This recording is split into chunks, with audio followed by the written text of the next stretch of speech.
Hi, boys and girls. I hope you enjoyed that tour of my living room. For those of you who don't know me, my name is Mr. Flint, and I'm Fairview's technology specialist. And welcome to Reader's Theater, where we explore great classics in children's literature. Now, you may have already seen a video with Mrs. Bowerman, our reading specialist, reading a book about cats. And it was awesome. I loved it. I love cats too. I happen to have one of myself. But I also have a dog, and I'm a dog lover. Are there any dog lovers out there? Well, I thought for our dog lovers that I would read one of my favorite dog books. Let's take a look. The name of this book is called The Dog Who Loved the Good Life. Now, how many of you have dogs at home? Okay. How many of you have dogs and you think they live a pretty good life? Well, I would love for you to listen to this book and then consider your dog's life versus how good this dog has it. Let's take a look.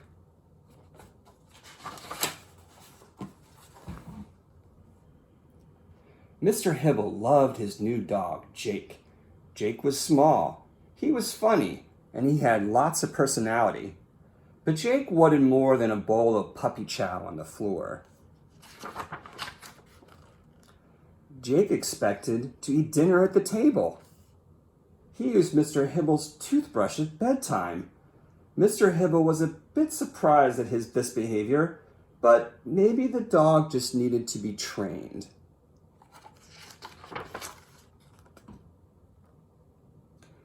Jake was in a cozy chair when Mr. Hibble wanted to watch his favorite detective show.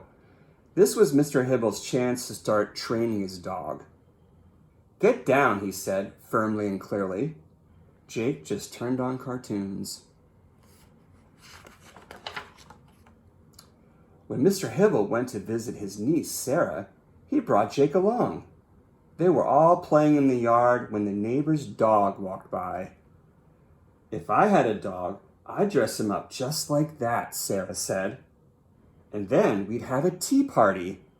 Jake laughed. Mr. Hibble sighed.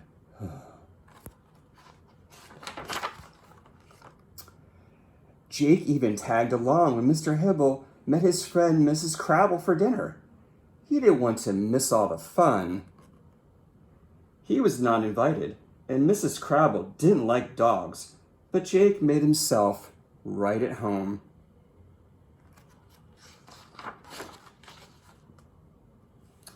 One day, Mr. Hibble's car keys were missing. He looked all over, but they were nowhere to be found. Strangely enough, neither was Jake.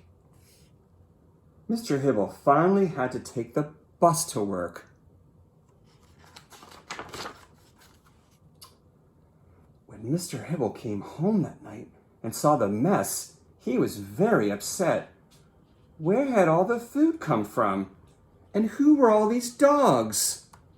Mr. Hibble had had enough. "That's it, Jake," Mr. Hibble said. "You're sleeping in the doghouse tonight." But Jake didn't want to stay in the doghouse. It didn't have heat or hot water or a television.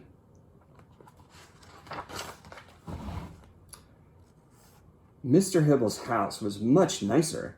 Jake pressed his nose against the window longingly. Then he had an idea. What if Mr. Hibble didn't see him come in?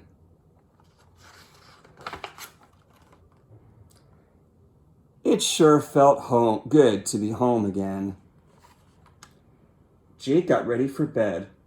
"Jake!" shouted a surprised Mr. Hibble. "How did you get in?"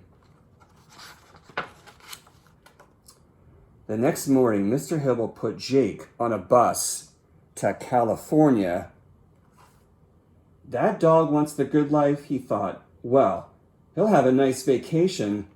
Mr. Hibble waved goodbye.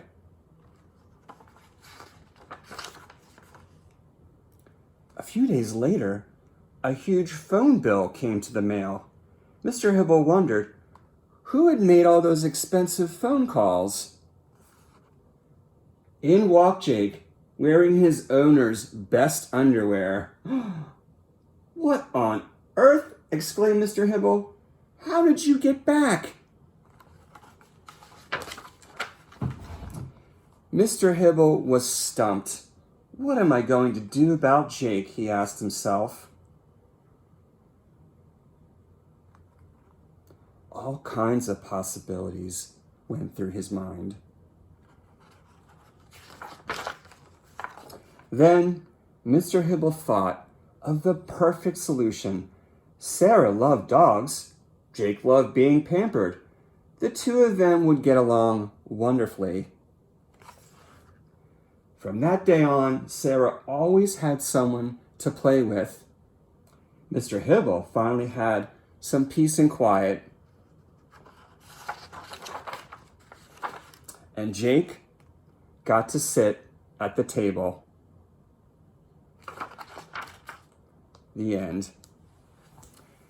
Well, boys and girls, it looks like that story had a happy ending. Well, at least for Mr. Hibble it did. And I hope you enjoyed that story. And there's one other individual who I wonder if they enjoyed that story. You want to go take a look and ask them? Okay. Well, boys and girls, I'm back in my living room, and I love that dog book. It's one of my favorites. Let's see how my other pet loved that dog book. Hey, Siggy, what'd you think? Did you love that dog book? Yeah, maybe not so much. All right, boys and girls. Well, thanks for tuning in, and I hope to see you next time on another edition of Reader's Theater with Mr. Flint. Have a great day. Bye-bye.